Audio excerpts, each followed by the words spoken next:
নমস্কার, আমার বাংলা সংবাদে আমি রত্নেশ্বরনাথ আপনাদের সকলকে স্বাগত জানাচ্ছি। প্রথমেই সংবাদ শিরোনাম।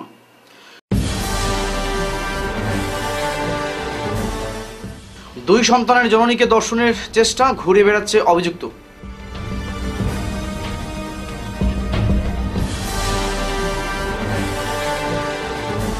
রামনগরে ক্রিকেট খেলাকে কেন্দ্র করে প্রাণঘাতী হামলা, একাধিক মামলা।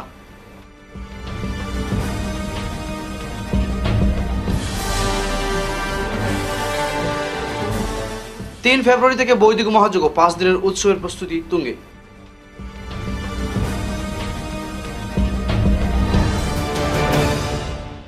এবারে বিস্তারিত আমার বাংলা সংবাদ।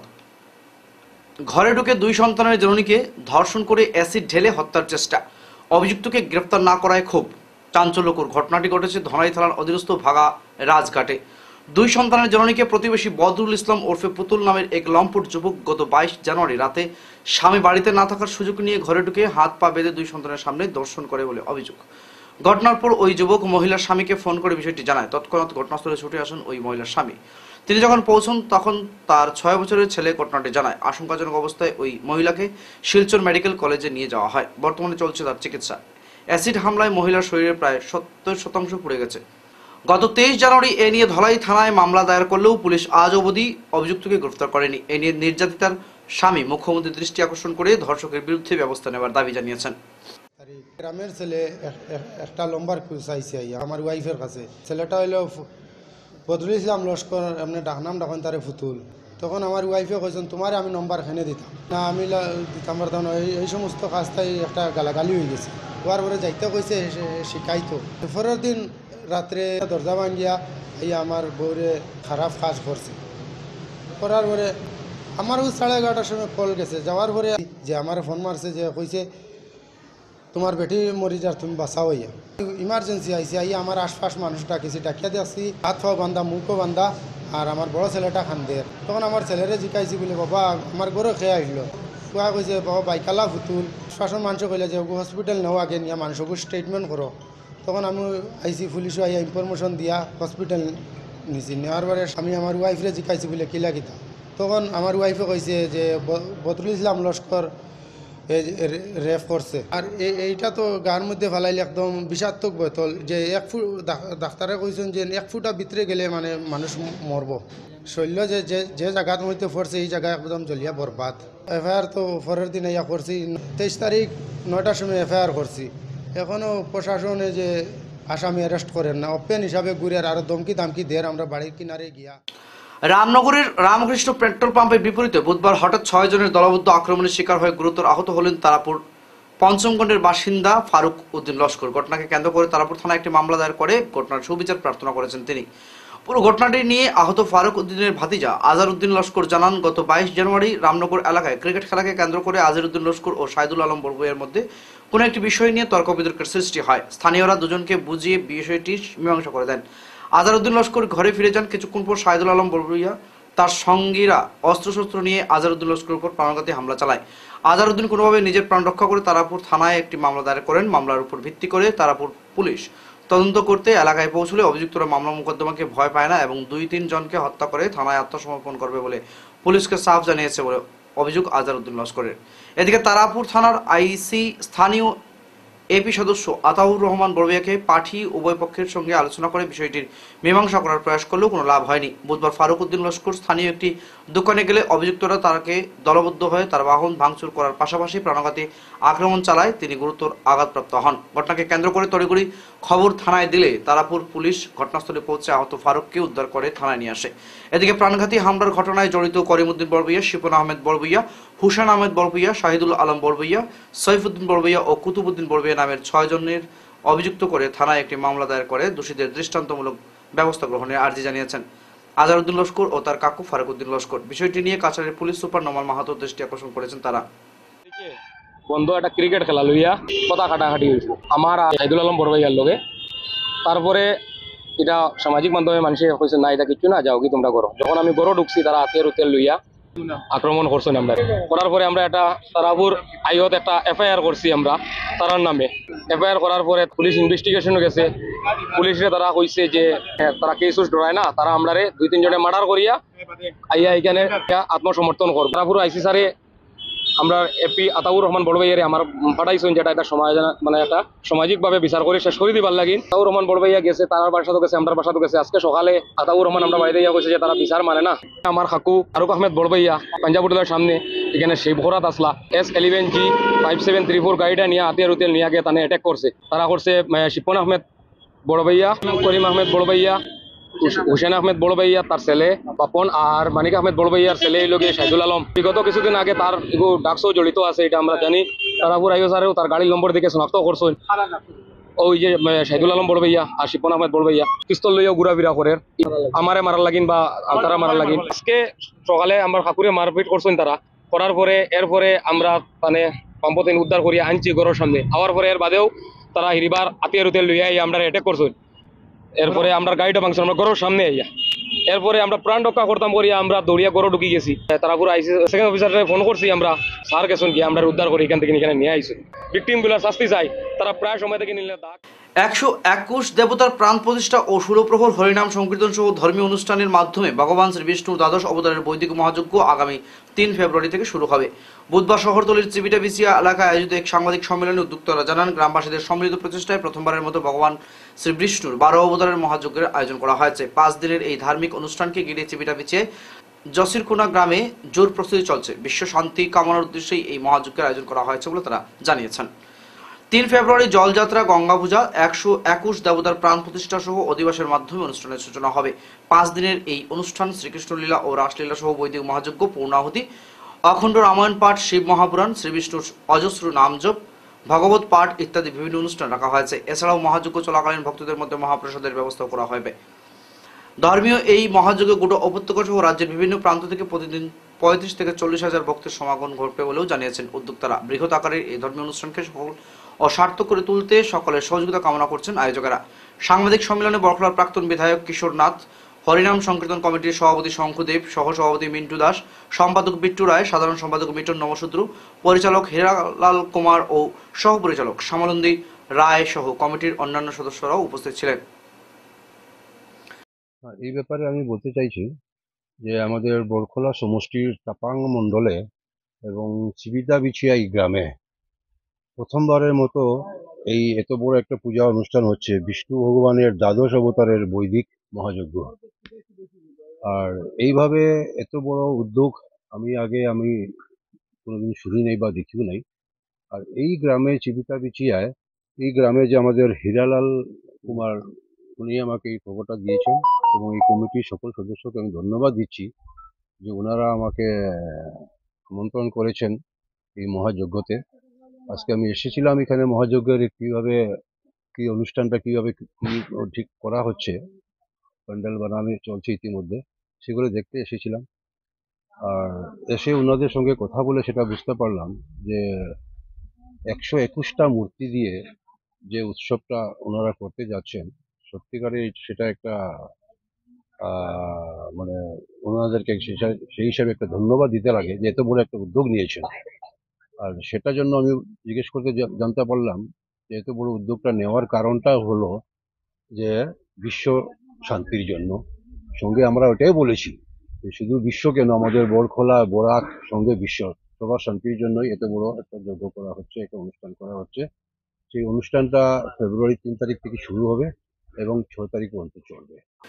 স্কুল পড়ুয়া ও মহিলাদের প্রতিবাদে উত্তাল হলো গাগলাচোড়া, বিলাইপুর, ধলচোড়া মিজোরাম রোড। প্রতিবাদকারীরা মন্ত্রী কৌশিক রায় ও মুখ্যমন্ত্রী হিমন্ত বিশ্ব শর্মাকে এই এলাকা পরিদর্শনের জন্য আমন্ত্রণ জানান। ভোর 5টা থেকে এই সড়ক অবরোধ করেন স্থানীয়রা। যোগাযোগবিহীন বেহাল এই এলাকার বীতশ্রদ্ধ মহিলারা সন্তানদের নিয়ে রাস্তায় নামেন। এছাড়া স্থানীয় স্কুলগুলির ছাত্রছাত্রীরা বিভিন্ন জায়গায় পথ অবরোধ করে তাদের প্রতিবাদ সাব্যস্ত করেন। বিগত দিনে এই সড়কটি সংস্কারের জন্য 18 কোটি টাকা বরাদ্দ হয়, কিন্তু কাজ না করেই ঠিকাদাররা এই টাকা লোপাট করে দেন বলে স্থানীয়রা অভিযোগ করেছেন। বিভিন্ন স্তরে প্রতিবাদ জানিয়েও সুফল না পাওয়ায় স্থানীয়রা এই সড়কটি বন্ধ করে দেন। খবর পেয়ে বিলাইপুর থানার ওসি, সিআরপিএফ এবং আসাম পুলিশ ব্যাটালিয়ন বাহিনী নিয়ে স্থানে স্থানে অবরোধ উঠিয়ে নেবার চেষ্টা চালান। কাটলিছড়া পূর্ত বিভাগের এসডিও ঘটনাস্থলে উপস্থিত হলে স্থানীয়দের কোনো প্রশ্নের জবাব দিতে পারেননি।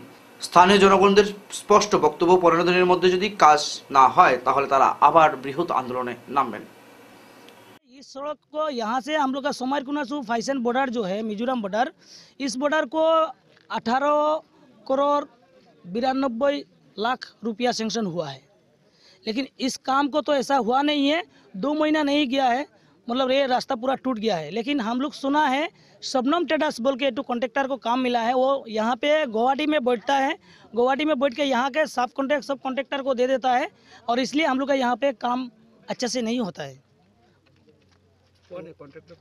कॉन्ट्रैक्टर शबनम ट्रेडर्स बोल के है, वो मेरे को तो फ़ोन से धमकी भी दिया है। मैं यहाँ पे आपका ओसी को मैं कंप्लेन दे दिया हूँ, बिलाईपुर जो ओसी है उनको हम कंप्लेन दे दिया हूँ। अभी तक कोई एक्शन नहीं लिए हैं, लेकिन अभी हम लोग स्ट्राइक जो किया है, अभी सर्कल स्ट्राइक किया है। हम लोग का ये रोड को बनना चाहिए, क्योंकि हम लोग का यहाँ पे कम से कम 2 से 2.5 लाख आदमी है यहाँ पे। लेकिन यहाँ पे जितना स्टूडेंट है, जितना हम लोग छोटा छोटा बच्चा है, जो महिला जो प्रेग्नेंट है, ये लोग ऐसा इतना तकलीफ में जाते हैं। मतलब रोड आप लोग देखने से आप लोग को पता चलेगा, जो हम लोग ये भारत में हम लोग रहते हैं, लेकिन हम लोग का भारत में ये सब हाल है। हम तो हमारे नरेंद्र मोदी सर को भी बोल रहा हूँ, आपको भी हम फैक्स किया, मेल किया हूँ, और हमारा चीफ मिनिस्टर उनको भी हम लोग फैक्स कर दिया, मतलब मेल कर दिया, उनको भी मेल कर दिया। आप लोग मेल थोड़ा चेक कर लीजिएगा, ये स्ट्राइक के लिए आप लोग देख लीजिएगा, यहाँ पे लिखा हुआ है कब से दिया हुआ है। लेकिन यहाँ का जो जितना डीसी है, यहाँ का प्रशासन जो है, कोई एक्शन नहीं लेता है। लेकिन अगर आप प्रतिवाद करने के लिए अगर जाएंगे तो रात को आप लोग को उठा के लेके आते हैं। कल रात को मेरा यहाँ पे 6 ऑफिसर गया हुआ है, एक बीडीपी है हमारा लोकल, वो भी मेरे को जाके रात के ढूंढा है। लेकिन मेरा बुड्ढा बाबा है जो কাছাড় জেলা বিজেপির নবনিযুক্ত সভাপতি রূপম সাহাকে বুধবার উষ্ণ সংবর্ধনা জানালো ধলাই নরসিংপুর মণ্ডলের কর্তারা। উত্তরীয় শাল উপহার এসব দিয়ে রূপম সাহাকে সংবর্ধনা জানান। সভায় বক্তব্য রাখতে গিয়ে জেলা বিজেপির সাধারণ সম্পাদক শশাঙ্ক পাল, সদস্য ভূষণ পাল, মণ্ডল সভাপতি সঞ্জয় কৈরি, শীতাংশু দাস সহ অন্যান্যরা জানান, রূপম সাহা বিগত দিনে সংগঠনের বিভিন্ন দায়িত্ব নিষ্ঠার সঙ্গে পালন করে গেছেন। তিনি স্পষ্ট ভাষায় জানান, সাংগঠনিক দায়িত্ব পাওয়া সকলকে ঘরে বসে থাকলে হবে না, মাঠে নেমে কাজ করতে হবে। দলের বিধায়ক নিহারঞ্জন দাস এবং সাংসদ পরিমল শুক্লবুদ্ধ বলেন, একজন যোগ্য ব্যক্তি হিসেবে রূপম সাহাকে জেলা সভাপতির দায়িত্ব দেওয়া হয়েছে। সভায় অন্যান্যদের মধ্যে উপস্থিত ছিলেন জেলা বিজেপি সাধারণ সম্পাদক ঝলক চক্রবর্তী, প্রাক্তন মণ্ডল সভাপতি বিধানচন্দ্র পাল, খায়রুল আমিন লস্কর, কৃষ্ণজীবন দেবনাথ প্রমুখ। মায়ের মতো, পিতার মতো যেভাবে ছত্র ছায়ায় রেখেছেন, এখানে অনেক ভোটের হিসাব নিকেশ হয়েছে, আরো হবে, কিন্তু ছাতা কোনটা? এমপি হিসাবে আমি লক্ষ ভোট পেয়েছি, মানলাম, দিয়েছে কে? আর এই দেওয়ানোর পিছে কোন সংগঠনে কাজ করে? ধলাই সংগঠনে কাজ করেছে বলেই লক্ষ্য। ধলাইয়ের মানুষ প্রতিনিধিকে ভালোবাসে বলেই লক্ষ্য। ঠিক তেমনি করে আমাকে যেভাবে আপনারা শাসন করেছেন, যেভাবে পরামর্শ দিয়েছেন, যেভাবে স্নেহ দিয়েছেন, যেভাবে ভালোবাসা দিয়েছেন, যেভাবে পথ দেখিয়েছেন, ঠিক ওইভাবে জেলার সভাপতিকে পথ দেখাতে হবে। প্রয়োজনে জেলার সভাপতি অনেক সাংগঠনিক দিকে অনেক উপরে আছে, কিন্তু ধলাই ক্ষেত্রে, নরসিংপুর ব্লকের ক্ষেত্রে আমরা এক পরিবারের ছাতার নিচে আছি। এখানের সংগঠনে যদি কোনো জায়গায় ভারতীয় সংবাদপত্র দিবস উদযাপন করলো শিলচর প্রেস ক্লাব। নতুন অঙ্গিকে পত্রিকাকে আরো দায়িত্বশীল হতে হবে বলে অভিমত আলোচনায়।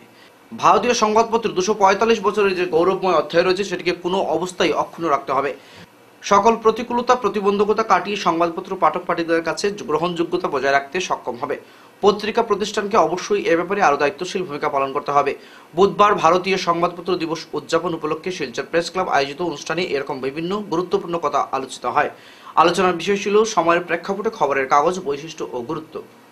সংবাদপত্র ভারতে খুব দ্রুত প্রভাব বিস্তার করতে সক্ষম হবে, তবে এখন বৈদ্যুতিন ও ডিজিটাল সংবাদ মাধ্যমের সঙ্গে সংবাদপত্রের একটা প্রতিযোগিতার ক্ষেত্র তৈরি হয়েছে। Indian newspaper day Silchar press ক্লাবে দিনটি উদযাপিত হয়েছে।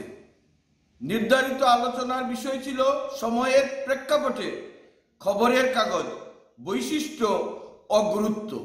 এই আলোচনায় যে কথাটি উঠে এসেছে, বর্তমান বৈদ্যুতিন ও ডিজিটাল যুগে সংবাদপত্রকে টিকে থাকতে হলে যুগোপযোগী হতে হবে, নতুন আঙ্গিকে সংবাদ পরিবেশন করতে হবে, আরো বেশি বিশ্লেষণাত্মক হতে হবে, যেখানে ডিজিটাল সংবাদ মাধ্যমের সঙ্গে পাল্লা দিয়ে সংবাদপত্র পাঠক সমাজে তার জনপ্রিয়তা টিকিয়ে রাখতে পারে।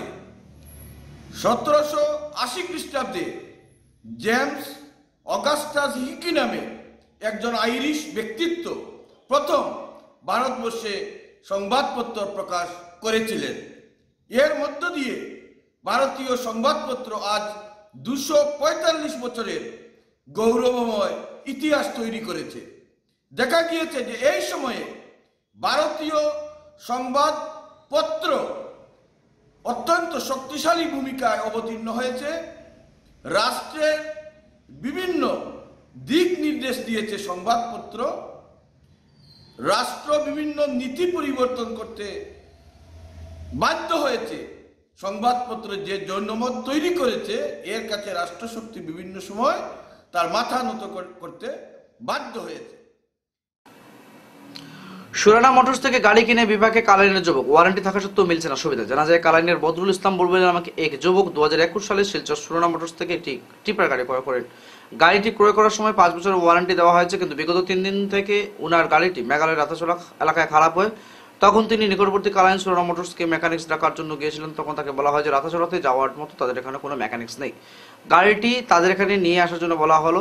তখন গাড়ির মালিক টিপার গাড়িটি অন্য গাড়ি দিয়ে টানিয়ে কালাইনে নিয়ে আসেন। এখানে তারা চেক করে গাড়ির যে পার্টসটি খারাপ হয়েছে সেটির মূল্য প্রায় 60,000 টাকা হবে বলে এবং এই পার্টসটি বদলানোর জন্য বলেন। তখন গাড়ির মালিক বলেন যে আমার গাড়ির তো এখনো ওয়ারেন্টি রয়েছে, তাহলে আমি টাকা কেন দেবো। তখন সেখান থেকে বলা হয় আপনি শিলচর হেড অফিসে চলে যান। তারপর গাড়ির মালিক শিলচর কাঁঠাল পয়েন্ট স্থিত সুরানা মোটরসের হেড অফিসে এই ব্যাপারে অবগত করেন। তখন তারা ওয়ারেন্টি দিতে অস্বীকার করলে গাড়ি মালিক মোবাইল দিয়ে ভিডিও করেন তাদের কথাগুলো। ইন্টারন্যাশনাল রিপোর্টার্স অ্যাসোসিয়েশনের শাখা সংগঠন ইন্ডিয়ান রিপোর্টার্স অ্যাসোসিয়েশনের আসাম রাজ্যের রাজ্যিক উপসভাপতি হিসেবে নিযুক্তি পেলেন বরাকের গর্ব, শিলচরের সন্তান, বরাক বার্তা নিউজ চ্যানেলের কর্ণধার সঞ্জীব কুমার সিং। 19 জানুয়ারি গুয়াহাটিতে আয়োজিত সভায় সর্বসম্মতিক্রমে ওনাকে এই দায়িত্বভার প্রদান করা হয়। উল্লেখযোগ্য কেন্দ্রীয় কমিটির সভাপতি ডক্টর মোহাম্মদ তারিক জাকি এর নির্দেশে কমিটি গঠন সেতু আতিকুর রহমান অমর দাস এবং আসাম রাজ্যের বিভিন্ন জেলার প্রমুখ সাংবাদিকদের উপস্থিতিতে বরাক উপত্যকা সহ আসাম রাজ্যের সহসভাপতি পদের দায়িত্ব বরাকের সন্তান সঞ্জীব সিংকে প্রদান করায় সাংবাদিকদের মধ্যে খুশির হাওয়া বইছে। রাজ্যিক উপসভাপতি হিসেবে কাছাড়, করিমগঞ্জ, হাইলাকান্দি জেলা সহ আসাম রাজ্যের প্রায় সবকটি জেলায় স্থায়ী কমিটি গঠন করার দায়িত্ব সমঝে দেওয়া হয়েছে ওনাকে। অল ইণ্ডিয়া ৰিপৰ্টাৰ্ছৰ যে কাৰ্যনিৰ্বাহক বৈঠকখন হ'ল, এই প্ৰথমখন কাৰ্যনিৰ্বাহক বৈঠক আজি আমাৰ আৰম্ভ হ'ল। অল ইণ্ডিয়া ৰিপৰ্টাৰ্ছৰ অসমত এই 10 বছৰ আগৰ পৰা হৈ আছিলে, তথাপি আগৰ কমিটিখন ভংগ কৰি নতুন পূৰ্ণাংগ কমিটিখন গঠন হ'ল। আৰু আমাৰ উদ্দেশ্য হ'ল এটাই উদ্দেশ্য, কেৱল আমি সাংবাদিকসকল যেতিয়াই বিপদৰ সন্মুখীন হ'ম বা আমাৰ সমস্যা আহিব, প্ৰত্যেক মুহূৰ্ততে আমি সাংবাদিকৰ লগত থাকিম আৰু প্ৰত্যেক বিপদৰ সময়ত আমি সাংবাদিকৰ হৈ মাত মাতিম। অকল মাত মতাই নহয়, আমি তেওঁলোকক আৰ্থিক ফালৰ পৰা যাতে আমি তেওঁলোকক ছাপোৰ্ট কৰিব পাৰোঁ, সেই উদ্দেশ্যে আমি আজি এই সংগঠন আমাৰ অল ইণ্ডিয়া ৰিপৰ্টাৰ্ছ এছ'চিয়েশ্যনৰ প্ৰত্যেকজন ষ্টেট কমিটিৰ কাৰ্যনিৰ্বাহক সদস্যই আজি আমি কথা দিলোঁ আৰু আমি প্ৰত্যেকেই এই উদ্দেশ্য লৈ আমি আগন্তুক কৰ্মসূচী লৈ আমি আগবাঢ়ি যাম। কেন্দ্ৰীয় কমিটিৰ অফিচটো ক'ত আছে আৰু বিভিন্ন সংগঠনে প্ৰশ্ন কৰিব পাৰে যে অসমৰ এইটো সংগঠন নেকি নাকি সৰ্বভাৰতীয় স্তৰৰ সংগঠন, আৰু এইটো হেড অফিচটো ক'ত আছে আৰু কোনে কোনে আছে ইয়াত? এই আমাৰ হেড অফিচটো আমাৰ দিল্লীত আছে আৰু আমাৰ অসমত আছে আপোনাৰ বেলতলাত। আৰু বৰ্তমান আমি আকৌ নতুনকৈ নতুন কাৰ্যালয় আমি গুৱাহাটীত এটা লৈছোঁ। টানটুর উরুস প্যান্ডেল পরিদর্শন করলেন হাইলাকান্দির পুলিশ সুপার দিনা দোলে। নিরাপত্তাজনিত দিক ক্ষতি দেখলেন এসপি, মত বিনিময় করলেন আয়োজক কমিটির সঙ্গে।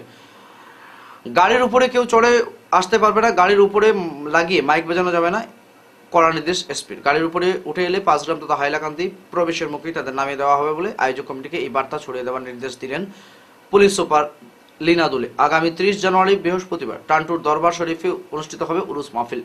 30 জানুয়ারি সকাল 8টা থেকে বিকাল 5টা পর্যন্ত চলবে উরুস মাহফিলের কার্যক্রম। দেশ বিদেশের বরেণ্য পীর ও ওলামায়ে কেরাম তাতে অংশগ্রহণ করবেন। কয়েকদিন আগে জুম্মার নামাজের পর টান্টুর সাহেবজাদা আতিকুর রহমান চৌধুরী সহ উরুস কমিটির কর্তা ব্যক্তিদের উপস্থিতিতে আনুষ্ঠানিকভাবে বিশাল বড় প্যান্ডেলের কাজের উদ্বোধন করা হয়েছিল। চাতলা বাগমারা এলাকায় বৈষ্ণব বেদান্ত আশ্রমের প্রতিষ্ঠাতা সত্যরঞ্জন চক্রবর্তীর জন্মদিন উপলক্ষে আয়োজিত হল 24 প্রহর মহানাম সংকীর্তন, দশাবতার, নৌকা ও পূজা।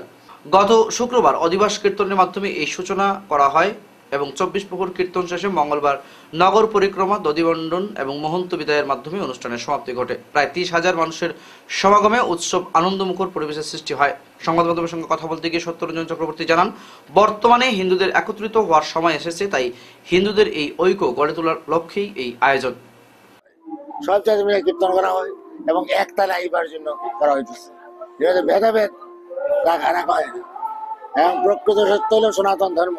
সনাতন ধর্ম রক্ষা পেতে হবে, আমরা একতালে থাকতে হবে। আর জাতিভেদ আছে, কঠোর জাতিভেদটা ভালো না, কঠোর জাতিভেদ আমরা ক্ষতিকারক। আর এখন একই তো আমরা বিভিন্ন জাত, হিন্দু, বৌদ্ধ, আমরা হিন্দু জাতির মধ্যে কেউ ব্রাহ্মণ, ক্ষত্রিয়, শূদ্র, বৈশ্য জাত, এর মধ্যে আমার নিরামিষ করা এক জাত, আমিষ করার এক জাত, এভাবে একটা জাতে জাতে ভিন্ন হইতেছে। আর অবতারবাদ একটা সৃষ্টি হচ্ছে বিভিন্ন রকম। এই অবতারবাদের দ্বারা হিন্দু ধর্ম গৌণ হইতেছে, ছোট্ট হইতেছে, যার ফলে আমরা ধর্মটা কোনো সময় কালক্রমে ক্ষয় দিতে পারে। আজকে অন্যরা কেন অত অগ্রসর, এখন আমাদের ধর্মের একমাত্র হীন অবস্থা দাঁড়িয়েছে। আর সনাতন ভক্তরা বিশেষ করে কুম্ভের মেলা যেমন কেন ভক্ত সমাগম কম হইতেছে, কারণ কুম্ভের মেলা অধিকাংশ লোক চলে গেছে, কয়েক হাজার বছর কুম্ভের মেলা। আর যারা যারা আইসে তখন আইসে। আর এখন বিশেষ করে এখন আমরা একতাবদ্ধ হয়তো হিন্দুরা, যেহেতু মুসলমানের যে অত্যাচার অবিচার চতুর্দিকে চড়তেছে, এটা রোধ করতে হবে। আমরা কঠোর সংযম থেকে একতাবদ্ধ থেকে যাতে আমরা এক থাকতে পারি, ধর্ম রক্ষা করতে। খবর শেষ করার আগে আজকের বিশেষ অংশগুলো আরেকবার পড়ছি।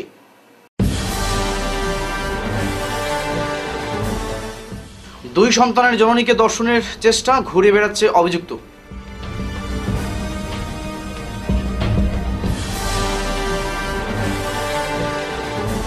রামনগরে ক্রিকেট খেলাকে কেন্দ্র করে প্রাণঘাতী হামলা, একাধিক মামলা।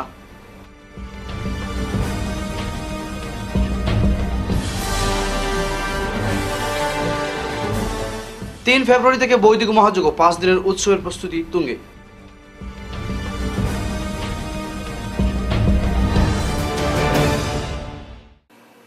এখনকার মতো আমার বাংলা সংবাদ এ পর্যন্তই। নমস্কার।